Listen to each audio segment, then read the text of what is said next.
Guys, naghahanap ba kayo ng legit na glutathione na nakakapagpaputi? Well, sinasabi ko sa inyo guys, ito na yung hinahanap nyo. Itong Miracle White Glutathione.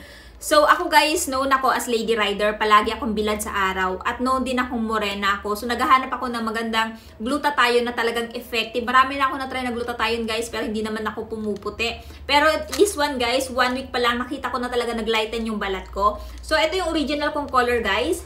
Pero kita nyo naman, unti-unti siya naglalighten. Pero yun nga lang, sinasabi ko po sa inyo na medyo pricey po ito kasi nga po quality ito na glutathione. Meron siyang glutathione na 500 mg. Tapos infused pa po siya ng Sakura Japanese flower na known sa pagpapaputi ng balat, pagpapalighten ng dark spot. At the same time, meron din po siyang 700 mg of collagen para mas strengthen yung ating hair, nails, skin, mawala po yung ating wrinkles, tapos mabalik po yung glow ng ating skin. Meron po siyang 80 mg of vitamin C and meron po siyang 50 mg of alpoic acid. Alpoic acid naman po guys is to prevent skin aging at the same time sa mga diabetic, napakaganda po ng alpoic acid. Kaya naman guys, ganun siya kamahal kasi nandito na lahat yung mga powerful antioxidants para sa balat ninyo at sa health din ninyo since meron siyang vitamin C para din yun sa ating immune system. Kaya naman guys, kung naghahanap kayo ng legit na glutathione, highly recommend this one. So, ililink ko na lang po din dyan yung link sa Yellow Basket para maka-order na din po kayo. Let's go!